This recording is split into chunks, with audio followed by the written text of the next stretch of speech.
Hey guys, welcome back to my channel, and now we are back with our questions.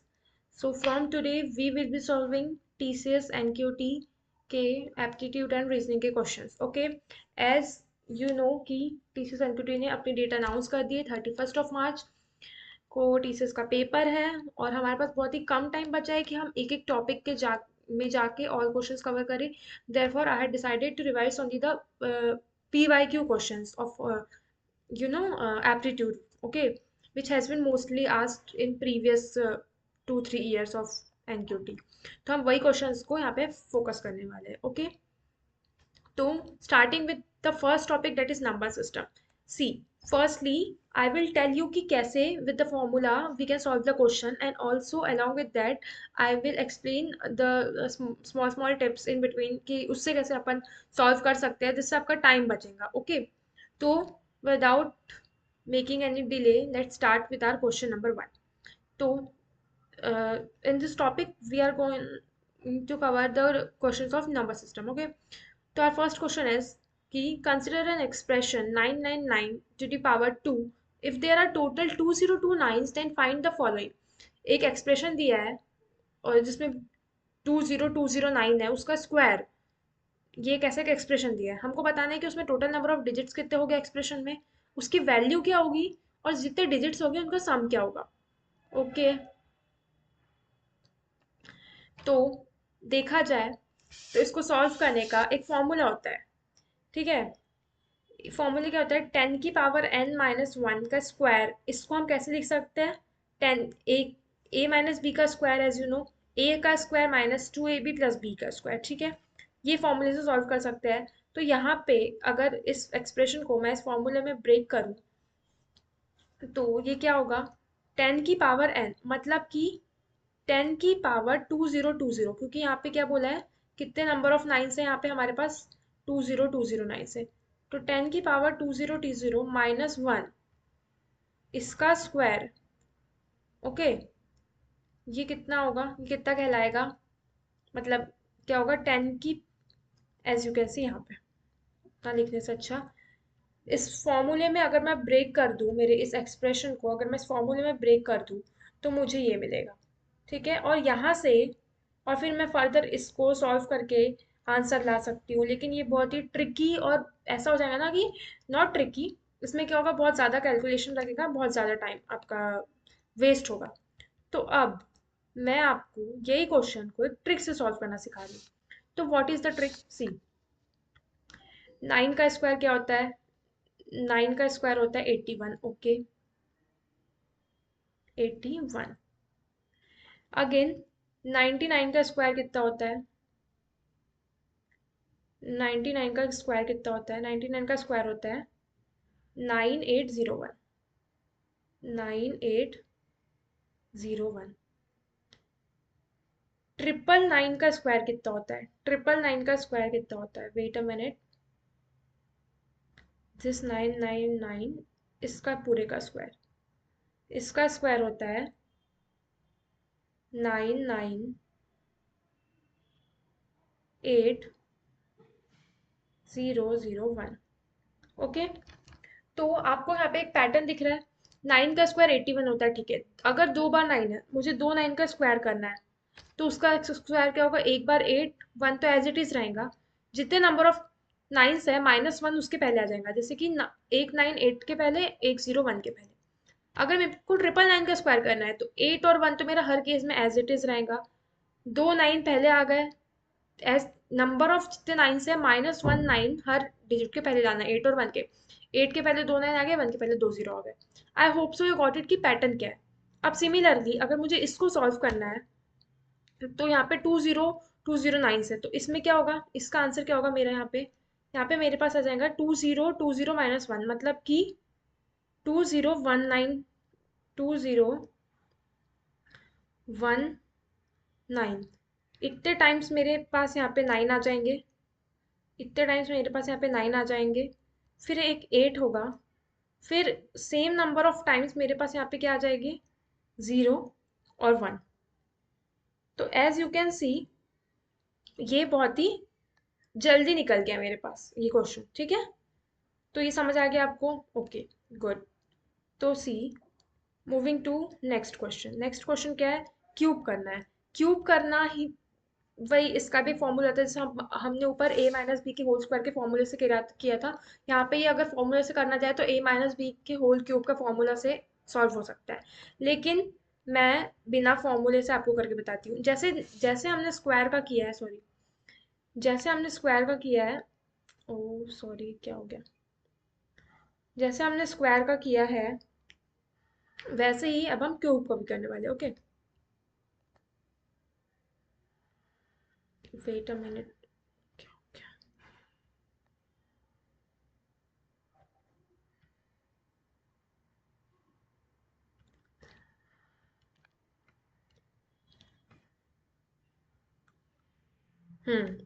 Okay, see, अगर मैं 9 की cube की बात करूँ, 9 की क्यूब की बात करूँ, 9 का क्यूब होता है 729। ओके, 729। अगर मैं 99 की क्यूब की बात करूँ, 99 के क्यूब की बात करूँ, 99 का क्यूब होता है 9 7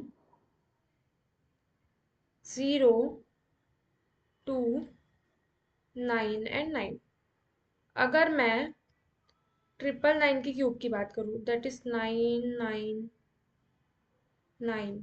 अगर इसकी क्यूब की बात करूँ, इसका क्यूब होता है मेरे पास 99 7 0 0, sorry this is 9। Okay, 99 7 0 0 2 and 3 times 9।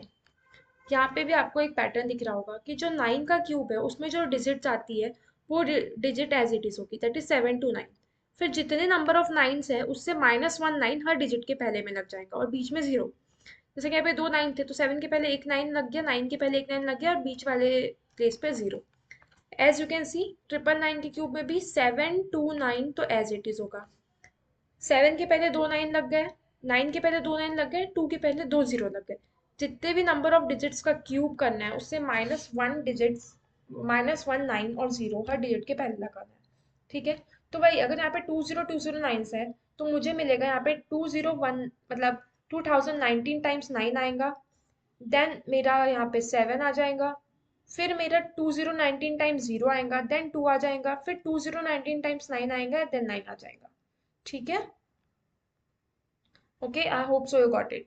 तो इससे हम ये तीनों मतलब के आंसर बहुत जल्दी निकाल लेंगे। ठीक है, now moving to the next question. Wait a minute, ये हो गया थर्ड क्वेश्चन। देखो दो क्वेश्चन सॉल्व कर लिया है इतने जल्दी और इतने इजी ट्रिक से। ठीक है, अब थर्ड क्वेश्चन पे आते हैं। A number is divided by 406, leaves a remainder of 115. What will be the remainder when it is divided by 29? बोला है कि अगर एक नंबर है उसको जब मैं 406 से डिवाइड कर रहा हूँ तो वो 115 मुझे एज एन रिमाइंडर दे रहा है। क्या होगा जब, क्या रिमाइंडर मिलेगा जब मैं उसी नंबर को डिवाइड करूंगी 29 से? तो वेट अ मिनट, जैसे कि आपको पता होगा कि यहाँ पे, पता नहीं है मेरे साथ क्या हो रहा है। ओके, बोला है कि लेट अस अज्यूम कि कुछ भी एक नंबर है, एन नंबर है मेरे पास। ठीक है, एन या जो भी एन ने के अज्यूम कर, एन ही लिया है। तो बोला है कि अगर मैं वो नंबर को डिवाइड कर रही हूँ 406 से, ठीक है, ये यहाँ पे मेरा जो भी नंबर है इसको मैं डिवाइड कर रही हूँ, ये एन नंबर है इससे, तो मुझे यहाँ पे रिमाइंडर कितना मिल रहा है? रिमाइंडर मिल रहा है 115। सेम नंबर को, सेम नंबर को मैं डिवाइड करूंगी जब 29 से तो मुझे क्या रिमाइंडर मिलेगा? ओके, तो सबसे पहले मुझे पता होना चाहिए कि यहाँ पे कुछ आएगा, कुछ भी समझ लो एक्स, जिसको बोलते हैं हम क्वार्टेंट। ये बचपन में पढ़ा होगा, फोर्थ थर्ड फोर्थ क्लास में पढ़ लेता है इंसान। इसको बोलते हैं रिमाइंडर, इसको बोलते हैं डिविडेंड। डिविडेंड एंड डिवाइजर में बहुत लोगों को दिक्कत होती है, मुझे तो बहुत होती थी। इसे कहते हैं डिविडेंड। ओके सॉरी, थोड़ा सा गड़बड़ हो गया है। इसको बोलते हैं डिवाइजर, इसको मैं कैपिटल डी से डिनोट कर रही हूँ। ठीक है, इतना पता है। अब सबको ये भी पता होगा कि फॉर्मूला क्या होता है, डिविडेंड डिविडेंड इक्वल्स टू होता है divisor into quotient, that is D divisor into quotient plus remainder R. यहाँ पे भी वही किया है। डिविडेंड क्या है मेरा एन, एन ठीक है, सॉरी यहाँ पे भी देखो वही किया गया है। डिवाइड डिविडेंड ठीक है, क्वार्टेंट कितना है क्यू, डिवाइजर कितना है ये, प्लस रिमाइंडर है 115। ये मेरा एन आ गया, यहाँ से मेरा एन आ गया। अब बोला है टू फाइंड द रिमाइंडर, जब मैं एन को 29 से डिवाइड करूंगी, दैट इज कि मैं इस पूरे नंबर को जब मॉड करूंगी 29 से, तो मुझे कितना रिमाइंडर मिलेगा, वो कैसे पता चलेगा कि मैं ये जो पूरा नंबर है मेरा, जो भी नंबर आ रहा है, क्या आ रहा है मेरा नंबर, एन इक्वल्स टू 406 के, एन इक्वल्स टू 406 टाइम्स के प्लस 115। अगर मैं इस पूरे नंबर को डिवाइड कर रही हूँ 25 से, तो मुझे रिमाइंडर चाहिए। Okay, no issue. जब मैं n बाय 29 करूँगी तो कैसे आएगा, मैं कर लेती हूँ, इधर करा, इधर भी हर एक के अपॉन में 29 कर देती हूँ। ओके, 29 एंड 29, सॉरी ये 2 है, and this is 29। Okay, now as you can see, जब मैं 406 को 29 से डिवाइड करूंगी, it will give me a zero reminder, क्योंकि वो उससे फुली डिवाइड हो जाएगा। ठीक है, इससे मुझे क्या होगा, जीरो रिमाइंडर मिल जाएगा। तो ये तो अगर डिवाइड होगा तो इससे मुझे रिमाइंडर जीरो मिलने वाला है। तो अब मुझे बस ये चाहिए कि 115 को मैं डिवाइड करके देख लूंगी 21 से, जो भी मेरा रिमाइंडर आएगा, that is my answer. Okay, I hope so you got it कि क्या क्या क्या होगा अगर मैं 406 के को डिवाइड करूंगी 29 से, तो मुझे हमेशा रिमाइंडर जीरो मिलने वाला है। तो ये टर्म तो मेरी हट गई, अब बची 115। अब 115 को 29 से डिवाइड करना तो बहुत ईजी है। डिवाइड करके जो भी मेरा आंसर आएगा, that is 28, that will be my final answer. Okay, hmm, तो now this is a question. अब नेक्स्ट क्वेश्चन पे जाते हैं। ओके, ये तो इतना फॉर्मूला सबको याद होता है, ये तो इसी से सॉल्व हो गया।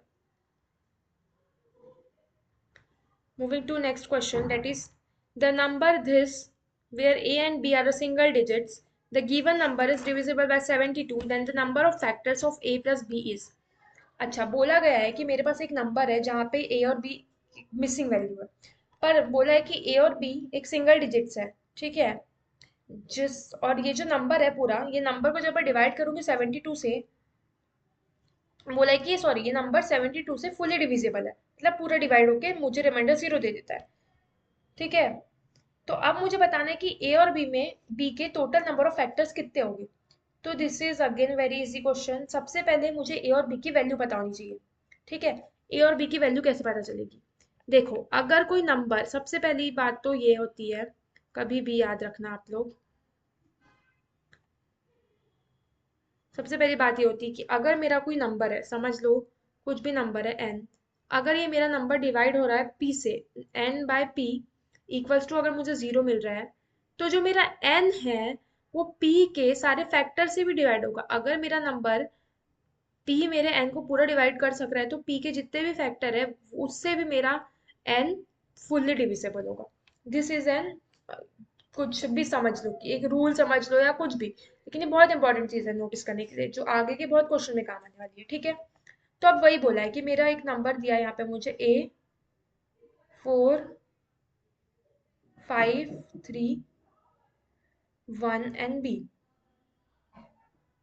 ठीक है, बोला है कि ये नंबर को जब मैं डिवाइड करूंगा 72 से, तो मुझे रिमाइंडर मिल रहा है जीरो। इसका मतलब कि ये जो पूरा नंबर है मेरा, ये जो पूरा नंबर है वो 72 के फैक्टर से भी डिवाइड होगा। अब फैक्टर ऑफ 72 क्या क्या हो गए, पहले तो मुझे ये पता करना है। तो फैक्टर ऑफ 72 होगा मेरा 8 एंड 9। ठीक है, इससे मुझे 72 के फैक्टर मिल गए 8 और 9। तो अब मुझे ए और बी की ऐसी वैल्यू रखनी है जिससे जो नंबर फॉर्म हो वो मेरा 8 से भी डिविजिबल होना चाहिए, 9 से भी डिविजिबल होना चाहिए। ओके, क्यों क्योंकि 8 और 9 72 के फैक्टर है। अगर 72 9 इस पूरे नंबर को डिवाइड कर पा रहा है, तो ये नंबर भी उस पूरे नंबर को डिवाइड करना चाहिए। ठीक है, उसके लिए मुझे 8 और 9 के डिविजिबिलिटी रूल पता होना चाहिए। तो 8 का डिविजिबिलिटी रूल क्या है, 8 का डिविजिबिलिटी रूल ये है ना कि लास्ट के जो 3 डिजिट्स है, ठीक है, see this is the, sorry, ये देखो 8 का डिविजिबिलिटी रूल ये है कि value of be certified, sorry, क्या है कि लास्ट के जो 3 डिजिट्स है, ये the 3 digits of a number must be divided bye 8, और अगर 9 के डिविजिबिलिटी रूल की बात की तो वो है कि sum of all digit must be divided by 9। तो अगर 8 का डिविजिबिलिटी चेक करना है तो लास्ट का 3 डिजिट मेरे 8 को डिवाइड करना चाहिए, दैट इज लास्ट के 3 डिजिट है मेरे 3 1 बी, तो 3 1 बी बाय 8 करके मुझे आंसर मिलना चाहिए पूरा 0।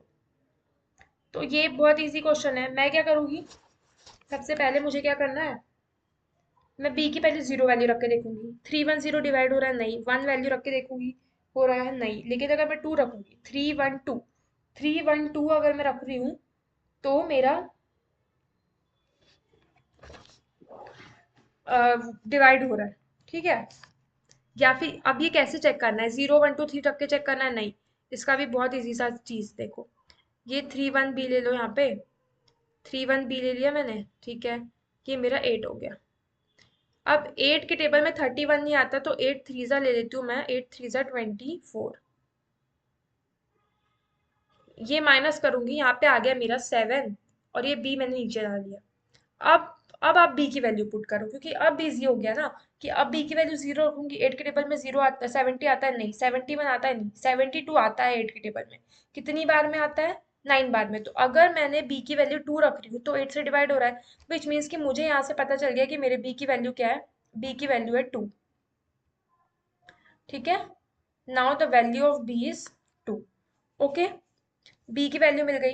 अब बी की वैल्यू मिल गई, मैं बी की वैल्यू रख सकती हूँ यहाँ पे, और अब मेरे को बोला है अब मुझे ए की वैल्यू चाहिए, तो ए की वैल्यू तो इजीली निकल जाएंगी मेरी, कैसे, बी की वैल्यू यहाँ पे 2 रख दूंगी तो मेरा जो नंबर है वो नंबर क्या हो जाएगा, यहाँ लिख देती हूँ मैं, मेरा नंबर हो गया। अब मेरे पास बस ए की नंबर चाहिए, A4 5 1 5 3 1 2, और डिविजिबिलिटी ऑफ 9 क्या होनी चाहिए कि ये जो पूरा नंबर है मस्ट बी डिविजिबल बाय 9। तो मैं ये सारे नंबर का सम करके, सारे नंबर का सम करूंगी और उसको 9 से डिवाइड करूंगी, करना है मुझे। तो ठीक है, इन सब का सम करूंगी तो ये मेरा सम हो जाएगा 15 + a/9, 15 + a। अब मैं ए की क्या वैल्यू रखूँ कि पूरा डिवाइड हो जाए, ए की वैल्यू 0 नहीं रख सकती, नहीं होगा, 1 नहीं रख सकती, 2 नहीं रख सकती, 3 रखूंगी, 3 रखूंगी तो ये नंबर मेरा बन जाएगा 18 विच इज डिविजिबल बाय 9। तो ए की वैल्यू 3 रखने पे मेरा नंबर हो रहा है 9 से डिविजिबल, तो मुझे यहाँ से ए की वैल्यू मिल गई 3। Okay, okay, I hope so you got it, मैंने समझा भी दिया है, और अब मैं ये पीडीएफ भी आपको डिस्क्रिप्शन में शेयर कर दूंगी, सच दैट कि कुछ डाउट आता है तो आप पीडीएफ से खुद पढ़ लेना। Okay, moving to our next question, wait, next question भी उसी की तरह है जैसे हमने अभी पिछला वाला सॉल्व किया था। मेरे पास एक 4 डिजिट का नंबर है जो 85 से डिवाइड कर रहा है, तो रिमाइंडर 39 दे रहा है।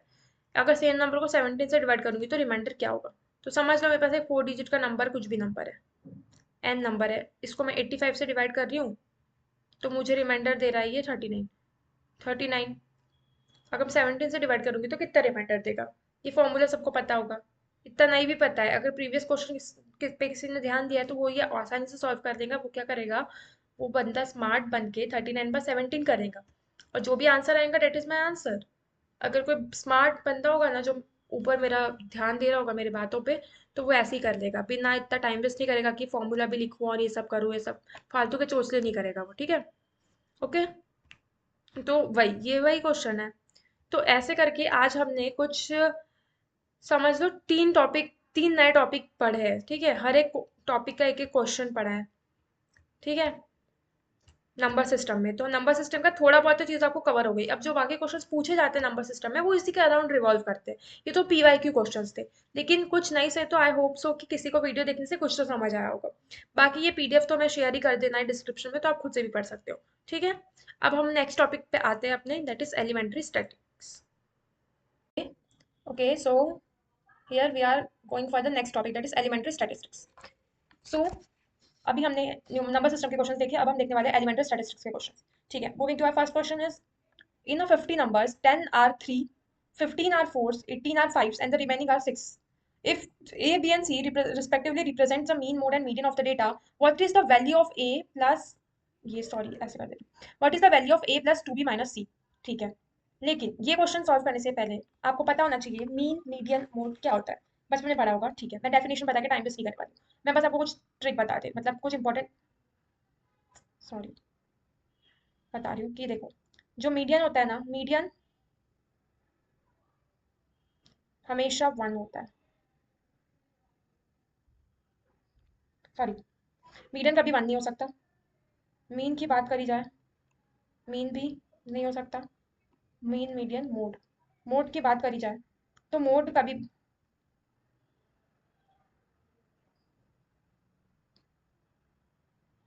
वेट में मोड जो है वो हमेशा ग्रेटर देन वन होगा, ठीक है, हमेशा वो मोर देन वन ही होगा, ठीक है। इतनी चीज आपको अभी याद रखनी है, इतनी चीज अभी आपको याद रखनी है। अब क्वेश्चन पे आ जाओ। क्वेश्चन ने बोला कि मेरे पास 50 नंबर्स हैं जहाँ पे 10 आर थ्रीज, 10 मेरे थ्रीज है, मतलब 3 मेरे 10 टाइम आ रहा है। तो इसको मैं ऐसे कर सकती हूँ, 3 3 3 3 3 ऐसे करके यहाँ पे मेरे 10 टाइम्स 3 आ रहे हैं। वेट, हाँ, बोला है कि यहाँ पे मेरे 1 से लेके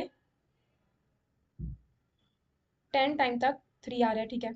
उसके बाद मेरे 15 टाइम्स 4 आ रहा है, मतलब कि 11 से लेके 15 टाइम कितना होगा, 11 से लेके 25 तक, 11 से लेके 25 तक डिजिट्स मेरी 4 है, ठीक है।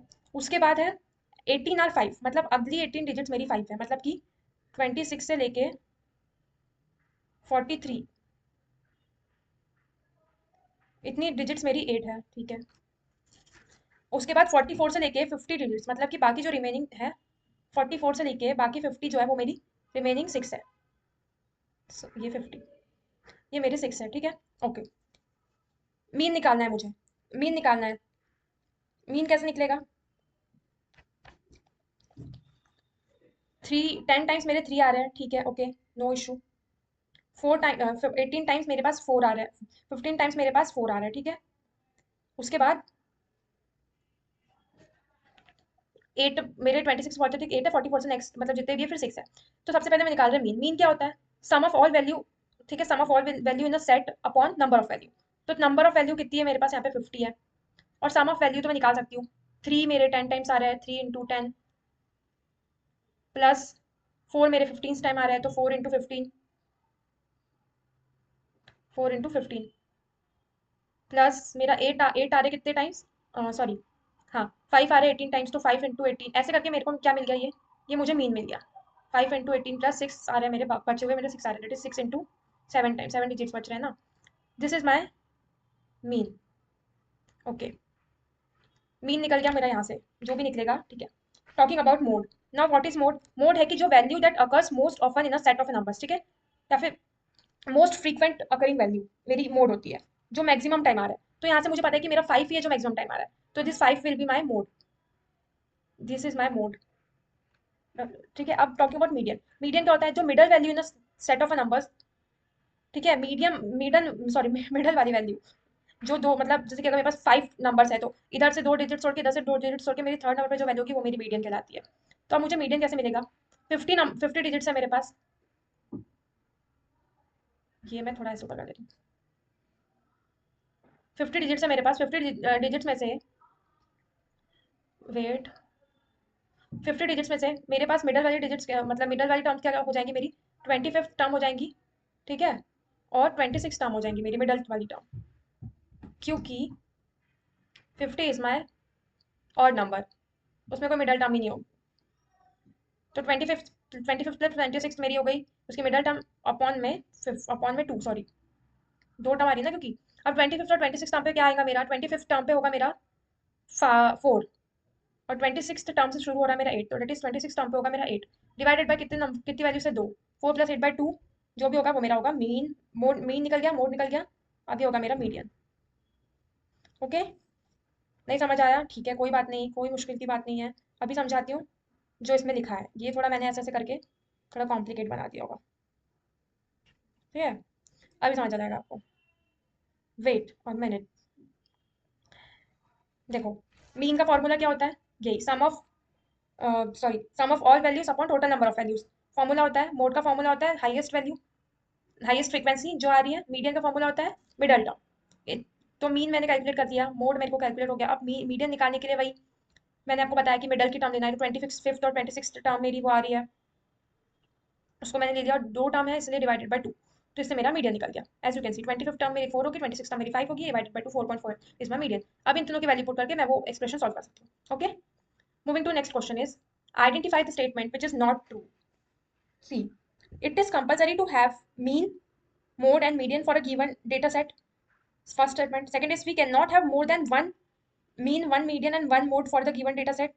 Mean, mode and median have to be a value from the given data set. All above are not true. ये बहुत लोगों को नहीं पता होगा, तो इसको एज एन क्वेश्चन नहीं, इसको एज एन अपन एक थ्योरी वाला पार्ट समझते हैं। कि देखो, जो मीन होता है ना, मैंने जैसे ऊपर में बताया था अभी आपको, कि जो मीन होता है ना, वो मीन एक ही निकलता है। एक ही मीन हो सकता है कभी भी किसी का। यहाँ मैंने जैसे बताया, कहाँ गया, इरेज हो गया। कभी भी मीन मेरा एक ही निकलेगा और मीडियन भी मेरा एक ही निकलता है। तो first statement, it is compulsory to have mean, mode and median for a given data set, ऐसा नहीं है।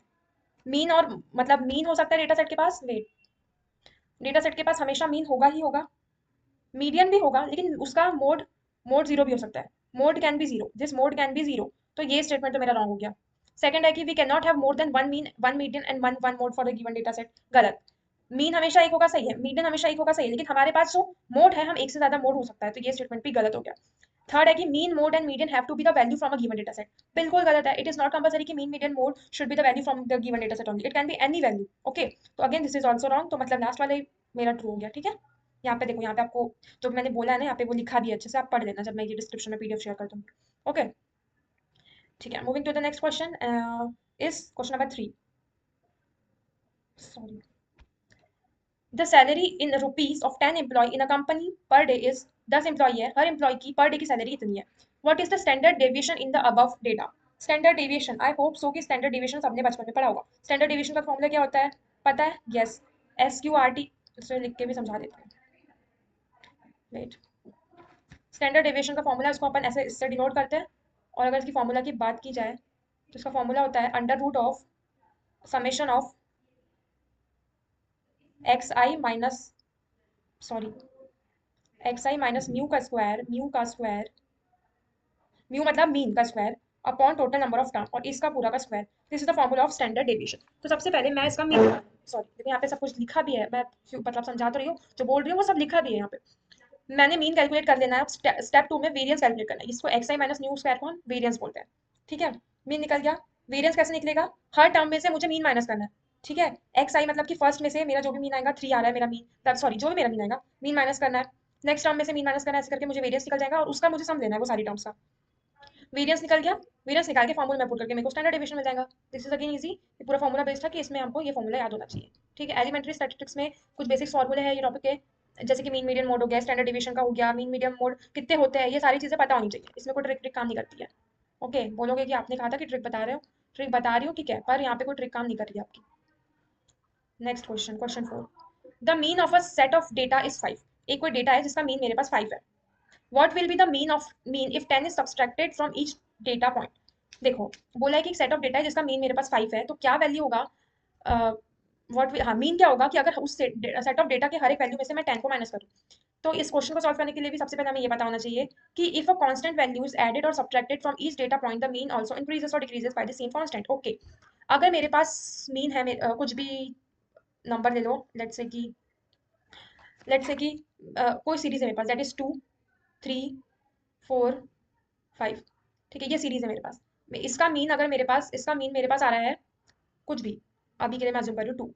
ठीक है, और मैं बोल रही हूँ कि अगर मैंने हर एक डिजिट से 1 माइनस किया, दैट इज कि 2 को मैंने 1 बना दिया, 3 को 2 बना दिया, 4 को 2 बना दिया, 4 को 3 बना दिया, 5 को 4 बना दिया। अगर मैंने हर एक डिजिट को एक एक माइनस भी करा, मतलब सेम नंबर, सेम या कांस्टेंट वैल्यू हर एक डिजिट में ऐड करी, सब्ट्रैक्ट करी, तो वही कांस्टेंट डिजिट मेरे, अगर ऐड करी है तो मेरे मीन में भी ऐड हो जाएंगी, सब्ट्रैक्ट करी तो मेरे मीन से भी सब्ट्रैक्ट हो जाएंगी। ठीक है, तो वही बोला है कि डेटा 5, मीन 5 था, हर डिजिट में मैंने 10 माइनस किया है, तो मेरा नया मीन क्या होगा, मैं मीन में से, मेरा ओरिजिनल मीन में से कांस्टेंट जो भी मैंने माइनस किया वो माइनस कर दूंगी, that is 5 minus 10 which is -5। ठीक है, ये मेरा न्यू मीन होगा। ओके, ये प्रॉपर्टी भी आपको याद रखने वाली प्रॉपर्टी है। नेक्स्ट क्वेश्चन इज की with what value should the highest quantity in the data be replaced so that mean and median became equal?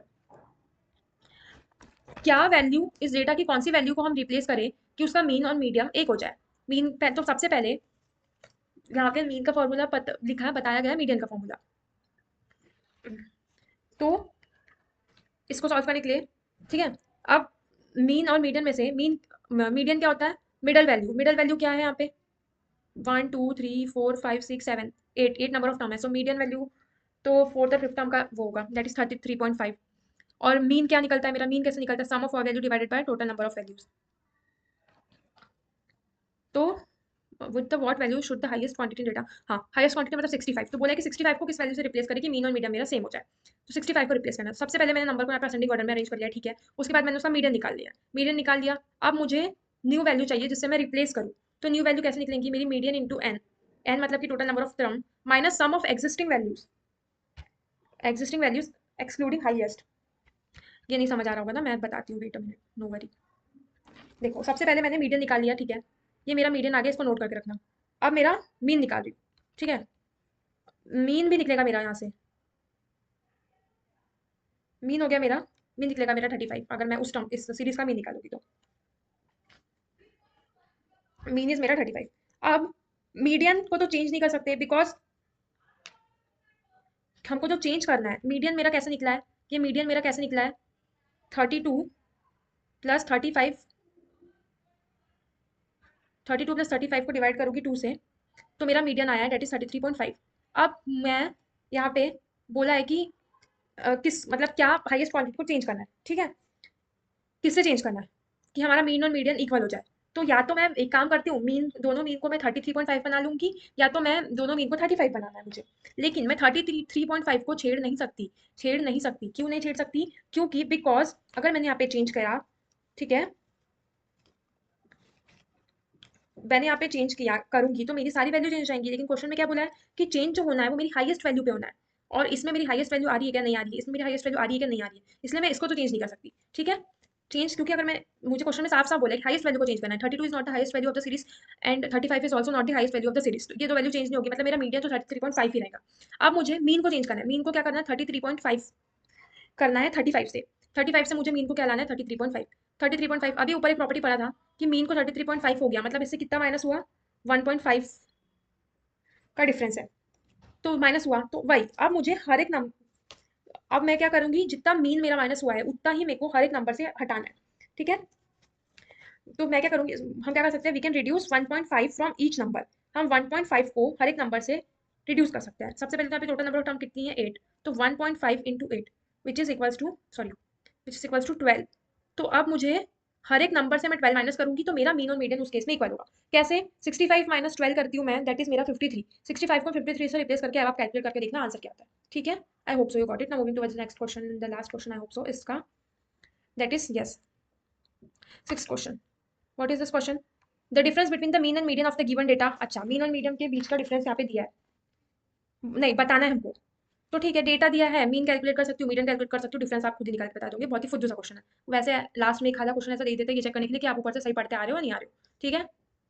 Okay guys, हमने बहुत कुछ कवर कर लिया है। अगेन मैं शेयर कर रही हूँ कि मैं दोनों पीडीएफ आपको नीचे डिस्क्रिप्शन में दे दूंगी ताकि आप खुद से जाके पढ़ लेना, और आगे की टॉपिक्स भी मैं ऐसे ही कवर करने वाली हूँ, इसलिए कोई भी वीडियो मिस मत करना। आई नो लास्ट कुछ एक महीने से, कुछ दिन भी नहीं कह सकती, वीडियोस रेगुलरली नहीं आ रहे थे, that was my personal issue, कुछ इशू के कारण मैं नहीं डाल पा रही थी। लेकिन अब टीसीएस एनक्यूटी बहुत नजदीक है, तो आपको डेली वीडियो मिलेंगे एप्टीट्यूड पे, तो देखना मत भूलना। Also do like share and subscribe. Thank you guys, thank you for watching, bye bye.